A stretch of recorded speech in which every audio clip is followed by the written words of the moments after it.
Hello, beautiful beings. Welcome back to my channel, Hidden Alchemy by Sade. If it is your first time here, welcome. My name is Sade. I am a holistic and wellness coach focusing on mental, physical, spiritual, and emotional well being practices to really help people tap into their personal power and learn how to alchemize and transform their life. So, if you would like to see any of my work, go ahead and head over to my website, leaving the link down below for you to check out my offerings. I offer coaching services, readings, videos, yoga, meditation, mindfulness, all the things. For today's video, we are diving into some astrological work for this week of the 12th and leading all the way into the full moon. So, this is really a full moon video, but because we have so much energy happening this week leading up to the full moon, I just decided to make a video specifically for the week and a half that we have coming up. Now, I did do a video for the Leo new moon talking about the astrological aspects that we will be having for the month of August. So go ahead and check that one out. And that will be just discussing about the later part of August. But this mid part that we have happening right now is pretty intense. And depending on when you're watching this video, you might even have already started to feel the intensity of this energy. And the reason being, on top of the full moon that we have happening on the 19th, but usually, like I say in all my videos, you can feel the energy happening days before a planet station specifically somewhere because it's already pulling, it's already moving. So you're going to feel that energy days before. I know I definitely do. The week just started and I'm already like, okay, this is definitely a week to pause. So let's go ahead and dive into what in the world is happening this week and what we can possibly expect with this full moon. Now, we already know we're in Leo season and we are also in Mercury retrograde season. So depending on when you're watching this video, Mercury has already went back into the sign of Leo. So it originally stationed retrograde in Virgo, but right now it is in the sign of Leo, which means that Mercury is in a sign that is more fire driven. And Mercury doesn't really like to be in fire driven signs. It doesn't do poorly in a fire sign, but Mercury likes to process things very quickly and analyze and strategize what is going to be said. Now, when you put Mercury in a fire sign like Leo energy is very pompous, is very, very courageous and very prideful in their beliefs and prideful in their work and what they have to say. Now, you put Mercury retrograde in Leo. This is a time more than ever to pass the mic, let other people have the stage to speak, and really take time to listen. Mercury in fire signs, people that have their Mercury in a fire sign have a very hard time listening because fire wants to act very quickly on what they believe and what they feel, and they act with that fire and they speak with that fire. So with Mercury retrograde in the sign of Leo, this is a really good time to listen, especially with the way that the energy this week is playing out. So Mercury in Leo, have fun, take things very light, connect with that inner child, but also with connecting with that inner child, know when that inner child is having a temper tantrum, know when that inner child wants to be center stage, know when that inner child wants to be extra needy, and take care of that. And just take a moment to pause because we're all feeling this Mercury retrograde in Leo. So, taking a moment to pause, taking a moment to tend to your internal needs and your inner child, and expressing that joy with others and passing the mic, being mindful of letting other people have the stage as well. Now, on top of Mercury retrograde, we do have the infamous Mars Jupiter conjunction, which I spoke about in my previous video for the aspects for the month. So definitely check that out. But very briefly, Mars and Jupiter are both in the sign of Gemini. So this is a lot of mental stimulation in a beautiful way because we just came off of the new moon in Leo, and Leo and Gemini energy together work very well. You have Leo that it has this creative spark, this unique joy that they want to share, and you have Gemini that has this boundless mind of ideas. So Mars and Jupiter coming together is very expansive in your frame of thinking and imagining an ideal. Jupiter is our ideal. What is the greatest vision, the greatest outcome? Now you put Mars there, it's us actively going towards that outcome, that outcome, actively going towards that ideal and that vision. But remember, we are in a Mercury retrograde. So take some time to get mentally stimulated. And the reason I say mentally stimulated is because Gemini is a mental sign. And though Mars is action oriented, it could be physical action, but I see it as a lot of mental stimulation and really just being overstimulated with Mars and Jupiter coming together. So be very mindful because we are experiencing this as a collective. So other people are also feeling this jittery energy as well. And I would say a great way to disperse this jittery energy will be to pour yourself into a hobby, pour yourself into a physical activity, pour yourself into something that can release that Mars energy and also can be fun because we are still in the middle of Leo season as well. Now, after that, this is all happening in the span of a week. The dates are the 13th, 14th. It's really the whole week, 15th, 16th, 17th, 18th, 19th, right? So I'm not going to focus too much on the actual date and just focusing on the energy that you're going to experience for this next week and a half, 2 weeks, honestly. Next on the block, we have the square between Saturn in the sign of Pisces, Mars in the sign of Gemini, and then the square between Jupiter in the sign of Gemini, Mars in the sign, well, Saturn in the sign of Pisces.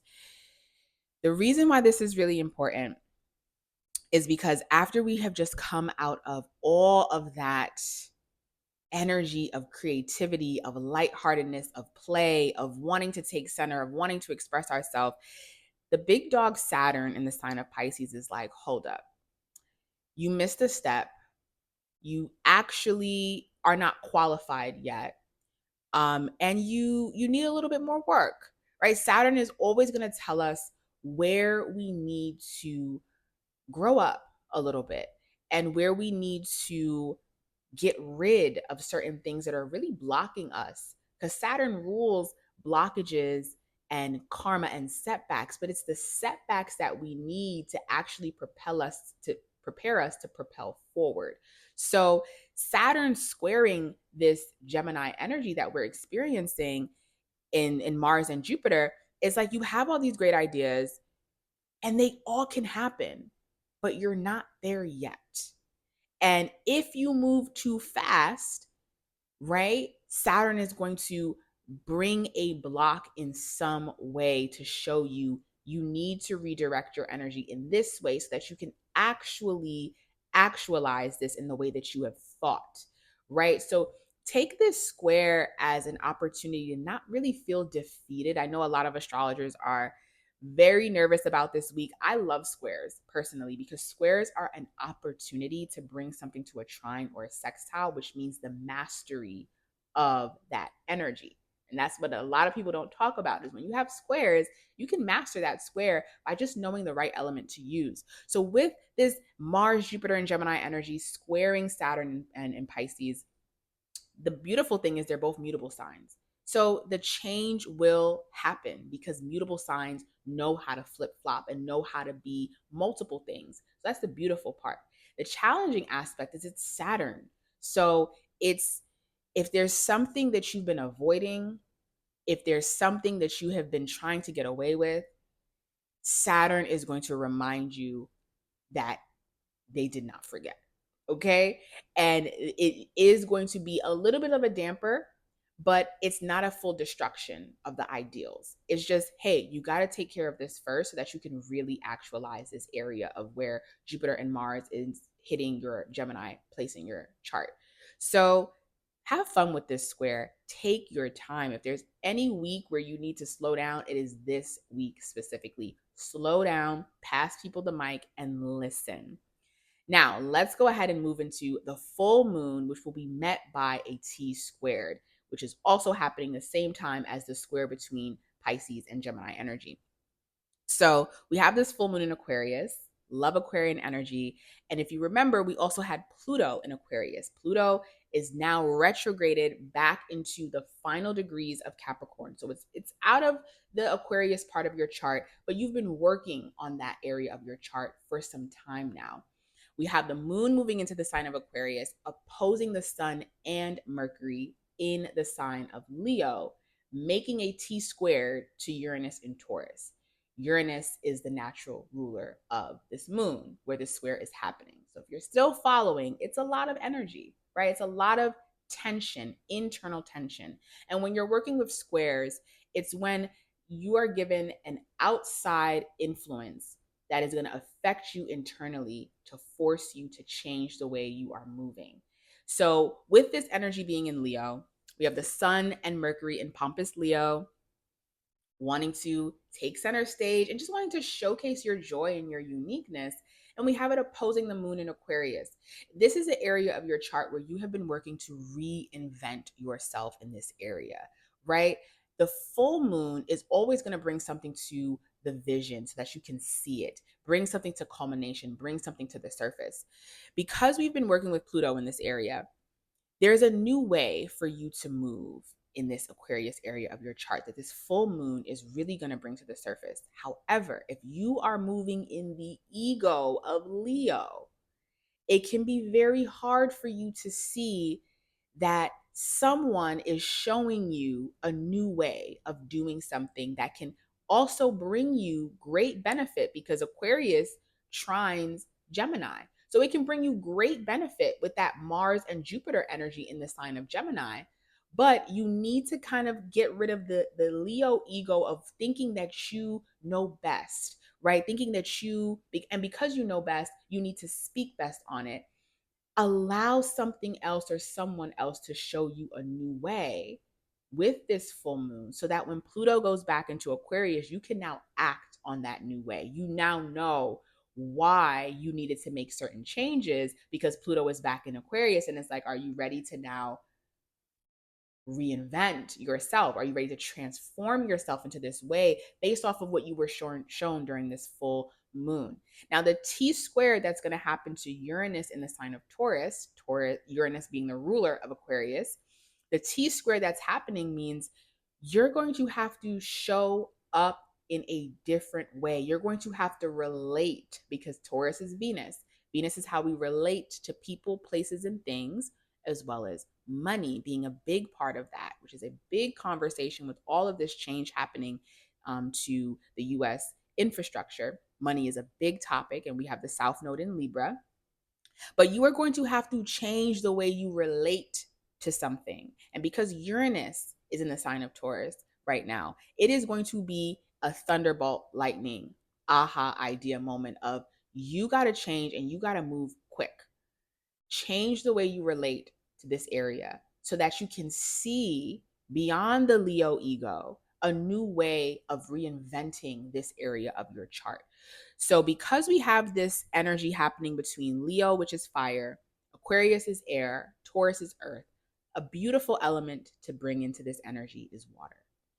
I know that Saturn is in Pisces, so it's the only water we really have with this fire and air energy. But bring in that Scorpion element of observation, deep research, and introspection, controlling one's emotions. Scorpion energy is very great at controlling one's emotions and keeping it hidden until the right time to act. But use the water element, because that's the only element that's not being used in this square, in this opposition. Use the water element to slow down, notice how you feel, observe the feelings of others, hide your emotions for a bit, because there's a lot of energy that we're all experiencing as a collective. And then know the right time and the right moment to act based off of your intuition, which is the water element. So, definitely, even though we're in a fire season, it is an important time to slow down because we have a lot of fire and air combustion happening.